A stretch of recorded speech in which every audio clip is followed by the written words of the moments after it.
तो बच्चे मैंने तीन बताया, मतलब types of physical quantities on the basis of measurement तीन बताया। तो उससे तीन बताया तो तीनों का टाइप मैंने लिख दिया। अब स्टार्ट हम लोग करेंगे कि फंडामेंटल फिजिकल क्वांटिटीज क्या है। फंडामेंटल फिजिकल क्वांटिटीज को अगर हम लिखें शॉर्ट फॉर्म में, कितना बड़ा नाम देना बेकार है, फंडामेंटल फिजिकल क्वांटिटी को ऐसे कर दे तो शॉर्ट में लिख देते हैं। एब्रिविएशन नहीं है ये ऐसे ही मतलब हम लोग अपने से बना दिए। समझा करिए। तो फंडामेंटल फिजिकल क्वांटिटीज क्या है? किताब जनरली जो डिफिनेशन देता है वही टीचर देते हैं। Those physical quantities which are independent of each other are called fundamental physical quantities. पहले हम भी दिया करते थे कैसे fundamental physical quantities. Fundamental physical quantities होते क्या हैं? ऐसे फिजिकल क्वांटिटीज जो एक दूसरे से स्वतंत्र होते हैं, आजाद होते हैं, कोई मतलब नहीं होता है। Those physical quantities which are independent of each other, एक दूसरे से मतलब नहीं होता है। समझा कि नहीं? तो इसको भी कहा जाता है फंडामेंटल फिजिकल क्वांटिटीज। लेकिन इसको थोड़ा ऐसे डिफाइन किया जाता है कि फंडामेंटल फिजिकल क्वांटिटीज को जो नापा जाता है वो मतलब डायरेक्टली नापा जा सकता है। मतलब तो उसमें इस तरह से डिफाइन किया जा सकता है कि those physical quantities which are independent of each other and which can be measured by direct point of operation of measurement are called fundamental physical quantities. ये एकदम सही डिफिनेशन आपको मिली है। अब इसका जो एग्जांपल है जिसमें 7 है, ये पूरे एंटायर फिजिक्स में they are only 7 in entire physics. नाम सब जानता है बच्चा, 9th क्लास का ही बच्चा जानता है, 8th क्लास का ही बच्चा जानता है कि लेंथ मास टाइम ये तो है। इसके अलावा फिर आप क्या है वो भी जानना है आपको। थर्मोडायनामिक टेम्परेचर, इलेक्ट्रिक करंट है और ल्यूमिनस इंटेंसिटी है और अमाउंट ऑफ सब्सटेंस है। काउंट कीजिए 7 हो गया। ये 7 ही होते हैं पूरे फिजिक्स में होते हैं। इसी को हम लोग कहते हैं फंडामेंटल फिजिकल क्वांटिटीज होता है। ये समझ में आ गया। दूसरा है आपका जो वो सप्लीमेंट्री। तो सप्लीमेंट्री ये कर देते हैं एसयूएफडब्ल्यूपी और फंडामेंटल फिजिकल क्वांटिटीज इसको ऐसे कर देते हैं। तो सप्लीमेंट्री फंडामेंटल फिजिकल क्वांटिटीज क्या होता है वो भी आप अभी तुरंत जानेंगे। बड़ा अजीब है। साइंटिस्ट लोगों ने क्या किया, देखा कि भाई कौन और है, तो दो को चुना उसने। एक है 2 dimensional angle that is called plane angle और फिर 3 dimensional angle that is called solid angle. अब ये चुना तो देखा कि सॉलिड एंगल जो है वो डिपेंड करता है किस पर, प्लेन एंगल पर डिपेंड करता है, बट प्लेन एंगल इंडिपेंडेंट है सॉलिड एंगल का। तो यहाँ पर एक मैंने देखा गया कि डिपेंड कर रहा है, इसलिए इसको फंडामेंटल फिजिकल क्वांटिटीज से थोड़ा हट करके कहा गया कि ये ऐड कर दिया जाए, यानी एडिशनल हो गया। एडिशनल मतलब सप्लीमेंट्री, यानी कि इसको टू सप्लीमेंट यानी टू ऐड यानी जोड़ना। तो जोड़ा गया जिसका नाम पड़ गया सप्लीमेंट्री फंडामेंटल फिजिकल क्वांटिटीज। तो इसको कौन सी कहा जाएगा, मतलब जो एग्जांपल से हमें डिफिनेशन हो जाएगा आपका, मतलब कि 2 dimensional angle that is plane angle and 3 dimensional angle that is solid angle are called supplementary fundamental physical quantities. ये भी आपका हो गया है। आपका तीसरा आपका जो होता है वो है derived physical quantities, PQS physical quantities. अब ये आपको डिफिनेशन जो डिराइव्ड है, तो those physical quantities which are dependent on fundamental physical quantities.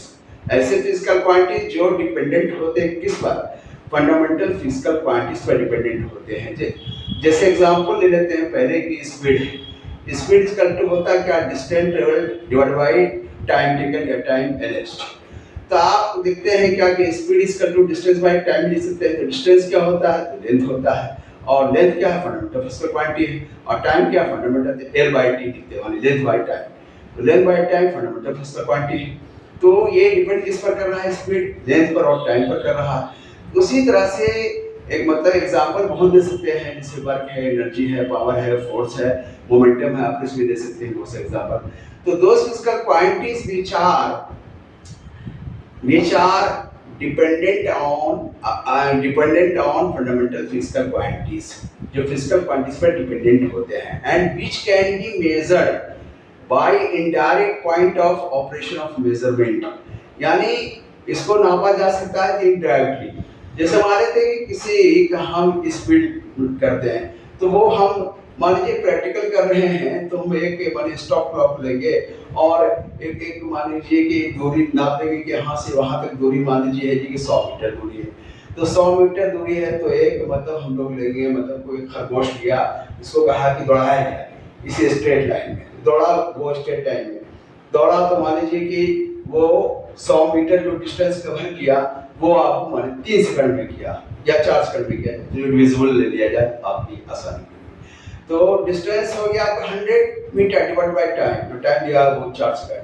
तो इनडायरेक्ट हुआ, पहले आपने लेंथ को नापा फिर टाइम को नापा, इसलिए ये इनडायरेक्टली इसको किया जाता है। तो ये और वो मतलब जो होता है फंडामेंटल फिजिकल क्वांटिटीज, इसको डायरेक्टली नापा जाता है। इसलिए कहा जाता है कि those physical quantities which are dependent on fundamental physical quantities and which can be measured by direct point of operation of measurement are called direct physical quantities। ये आपका डिफिनेशन होता है। तो उसमें एग्जांपल के तौर पर हमने अभी दे दिया है बहुत सा, जैसे आपका हो गया स्पीड है, डेंसिटी है, वॉल्यूम है, एरिया है, फोर्स है, work energy, power, torque, electric flux, magnetic flux, electric field, magnetic field, electric potential, magnetic potential, etcetera etcetera, बहुत से एग्जांपल्स होते हैं। ये आपका मतलब डायरेक्ट फिजिकल क्वांटिटीज में आपका डेफिनेशन हो गया। अब आपको हम बताएंगे क्या चीज कि types of physical quantities, types of physical quantities, types of physical quantities on the basis of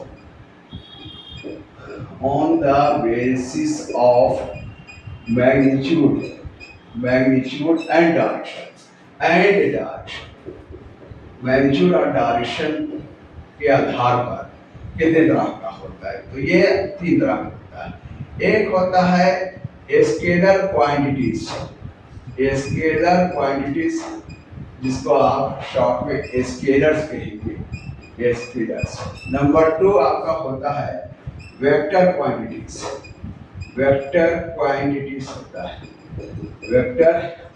होता है, ये हो गया आपका वेक्टर्स हो गया।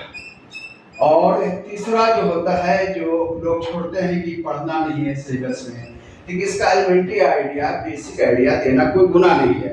और जब मान लीजिए हैं कि types of physical quantities on the basis of magnitude and direction हो रहा है, तो एक फैमिली में मान लीजिए कि 3 बच्चा है, 2 बच्चा मान लीजिए डॉक्टर, एक डॉक्टर बन गया, इंजीनियर बन गया पढ़ लिख के, और एक बेचारा क्लर्क बना।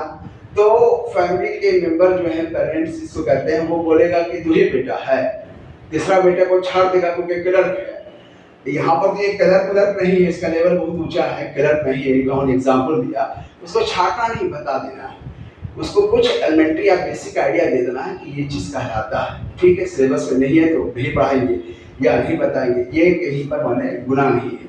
तो स्केलर क्वांटिटीज और स्केलर्स, वेक्टर क्वांटिटीज और वेक्टर्स। तीसरा आपका जो होता है वो टेंसर क्वांटिटीज होता है, टेंसर क्वांटिटीज, इसको शॉर्ट में टेंसर्स कहेंगे। अब ये वेक्टर्स स्केलर्स, अब ये जान लीजिए कि इसका डिफिनेशन क्या है। सबसे पहले हम लोग स्केलर को डिफाइन करेंगे। पहला चीज ये स्केलर को डिफाइन, यहाँ पर स्केलर प्लुरल में है, प्लुरल में है, हम सिंगुलर में बोलते हैं, सिंगुलर में इसको कहेंगे स्केलर क्वांटिटी, जिसका होगा मतलब शॉर्ट नाम स्केलर। तो क्या है, बहुत सिंपल है। लोग कहते हैं कि सिर्फ मैग्नीट्यूड रखता है, यानी वैल्यू रखता है, और डायरेक्शन नहीं रखता है। नहीं, गलत है, क्योंकि मैक्सिमम ठीक है, मैक्सिमम स्केलर्स को सिर्फ मैग्नीट्यूड होता है, डायरेक्शन से कोई मतलब नहीं होता है, लेकिन कुछ तो डायरेक्शन रखता है। कुछ ऐसे स्केलर्स होते हैं जो एक्सेप्शन में हैं, जो आपको डायरेक्शन रखते हैं, जैसे इलेक्ट्रिक करंट हो गया, जैसे आपका टाइम हो गया, जैसे आपका प्रेशर हो गया, जैसे सफरटेशन हो गया, ये सब तो रखता है डायरेक्शन, लेकिन कैसा डायरेक्शन रखता है ये नाम नहीं देते हैं लोग। अब मैं बता रहा हूँ कि पहले डिफिनेशन देते हैं जो लोग देते हैं कि स्केलर क्या है। देता है कि physical quantity which has only magnitude but no direction and which doesn't obey vector of addition is called scalar। ठीक है, देखिए चीज छोड़ दिया तो गलत हो गया, ब्लंडर। क्या ब्लंडर है ये देखिए आप, उसमें एक आपने एडजेक्टिव छोड़ा जिसका नाम है स्पेसिफिक। अब हम कहते हैं, इस तरह से कहेंगे कि physical quantity which has only magnitude but no specific direction, but no specific direction, है ना? आप कहेंगे तो क्या होगा, ये सही होगा? नहीं, वो भी गलत हो जाएगा। यहाँ पे एक वर्ड यूज किया गया एडजेक्टिव, हम बार बार बोलते हैं, लगता है ये राइडर झोल बुझा रहे हैं आप, नहीं, ये जो एडजेक्टिव है इसका नाम है डिफिनिट नाम है। डिफिनिट माने निश्चित होता है हिंदी में, निश्चित, डिफिनिट। तो physical quantity which has only matured but not definite direction and which doesn't obey the law of addition is called scalar। अब ये सही डिफिनेशन हो जाएगा। जैसे एग्जांपल में जो देते हैं बिना डायरेक्शन वाला तो बहुत सा है, मतलब बिना डायरेक्शन का, जैसे आप देते हैं, मान लीजिए एग्जांपल में हम देते हैं स्केलर का, स्केलर्स का जो एग्जांपल है, इजी का तो होता है एग्जाम्पल ग्रेशिया, तो बहुत सा होता है भाई, जैसे आपका स्पीड हो गया, जैसे आपका वॉल्यूम हो गया, जैसे आपका डेंसिटी हो गया, समझा कि नहीं, जैसे आपका प्रेशर हो गया, और प्रेशर हो गया, इसको अंडरलाइन करेंगे, जैसे आपका टाइम हो गया, इसको भी अंडरलाइन करेंगे, इलेक्ट्रिक करंट हो गया, इलेक्ट्रिक करंट हो गया, इसको भी आप अंडरलाइन करेंगे। उसी तरह से आपका फिर आपका हो गया कोई चीज़, तो वर्क हो गया, एनर्जी हो गया, पावर हो गया, और इलेक्ट्रिक फ्लक्स हो गया, इलेक्ट्रिक फ्लक्स एटसेट्रा कर दीजिए, बहुत से एग्जाम्पल है, ये सब एग्जाम्पल है। तो उसमें जो अंडरलाइन क्या है, ये डायरेक्शन रखता है, और जिसको अंडरलाइन नहीं किया वो डायरेक्शन नहीं रखता है, सिर्फ वैल्यू यानी कि मैग्नीट्यूड आपको दे सकता है, सिर्फ मैग्नीट्यूड देता है। ये सब जो हम सर्किल कर रहे हैं, समझा कि नहीं, ये सब आपको सिर्फ मैग्नीट्यूड देता है, सिर्फ मैग्नीट्यूड देता है, डायरेक्शन से कोई मतलब नहीं होता है। लेकिन इसमें होता है जैसे टाइम एग्जांपल देते हैं, वो सिंपल एग्जांपल है कि time always forwards in forward action, वो हमेशा ये आप ये कह सकते हैं कि time always progress in forward action, हमेशा आप देखते हैं कि प्रेजेंट से फ्यूचर की तरफ जा रहा है, कभी भी पास्ट की तरफ नहीं आता है, बैक नहीं होता है।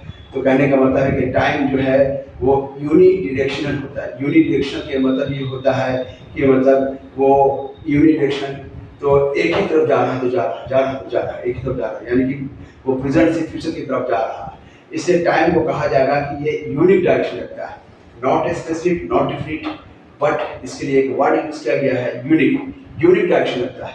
और जो यूनिक डायरेक्शन रखता है वो वेक्टर ऑफ एडिशन को ओबे नहीं करता है, वो वेक्टर ऑफ एडिशन को ओबे नहीं करता है, बल्कि वो simple algebraic arithmetic law of addition को करता है, क्योंकि स्केलर को आप जोड़ेंगे सेम नेचर का होना चाहिए। तो सेम नेचर का एक चीज जान लीजिए आप कि principle of unity of dimensions कहता क्या है, जब भी कोई चीज को जोड़ा जाता है या घटाया जाता है तो वो सेम नेचर का होना चाहिए, चाहे वो स्केलर या वेक्टर। जैसे एग्जांपल के तौर पर जैसे मान लेते हैं, हम लेते हैं मास, तो मास को मास के साथ जोड़ेंगे, ये नहीं कि मास को टाइम के साथ जोड़ेंगे, जबकि दोनों स्केलर्स हैं। टाइम को टाइम के साथ जोड़ेंगे, स्पीड को स्पीड के साथ जोड़ेंगे। उसी तरह से आपका वेक्टर में भी बताएंगे कि डिस्प्लेसमेंट को डिस्प्लेसमेंट के साथ, फोर्स को फोर्स के साथ जोड़ा जाता है। देखिए जोड़ने का जो तरीका होता है स्केलर्स में, वो वेक्टर से बहुत डिफरेंट होता है। वो होता है क्या चीज़, वो होता है simple arithmetic law of addition या simple algebraic law of addition को ओबे करता है। जो बचपन से आप मतलब आप जोड़ पढ़ रहे हैं तो वो सब आपको माने simple arithmetic law of addition या simple algebraic law of addition है, उसी को ओबे करता है स्केलर, समझा कि नहीं। तो ये स्केलर का है, और ये जो रखता है जैसे प्रेशर है, टाइम है, इलेक्ट्रिक करंट है। इलेक्ट्रिक करंट में क्या होता है, जैसे हम जानते हैं कि नेगेटिव चार्ज पार्टिकल होते हैं, इलेक्ट्रॉन्स है, अगर मान लीजिए ड्रिफ्ट कर रहा है बाएं से दाएं की तरफ, तो करंट का कन्वेंशनली डायरेक्शन को एज्यूम किया जाता है कि वो मतलब राइट से लेफ्ट की जाता है। अगर मान लीजिए कि पॉजिटिव चार्ज पार्टिकल्स है जैसे प्रोटॉन्स है या पॉजिटिव आयंस है, अगर वो लेफ्ट टू राइट जाता है तो करंट का डायरेक्शन, इलेक्ट्रिक करंट का डायरेक्शन कन्वेंशनली माना जाता है कि लेफ्ट टू राइट है, ये माना जाता है कन्वेंशनल, इसलिए यूनिक डायरेक्शन को रखता है, वो डिफरेंट डायरेक्शन को नहीं रखता। टाइम भी डिफरेंट डायरेक्शन नहीं रखता, यूनिक डायरेक्शन को रखता है। ये आपका माने बेस्ट एग्जांपल है। और ज्यादातर यानी कि वो सिर्फ मैग्नीट्यूड को रखता है, डायरेक्शन को नहीं रखता है, ये दिमाग में रखेंगे। लेकिन कुछ तो फिजिकल क्वांटिटीज हैं जो एग्जांपल में लिया, और भी बहुत से एग्जांपल है जो मानी यूनिक डायरेक्शन को रखते हैं, यानी इसलिए वो स्केलर्स हो जाते हैं। अब हम लोग वेक्टर को डिफाइन करेंगे अबरवाल लेक्चर में, और फिर उसमें अगर टाइम मिलेगा तो फिर टेंसर को भी डिफाइन कर दिया जाएगा। ठीक।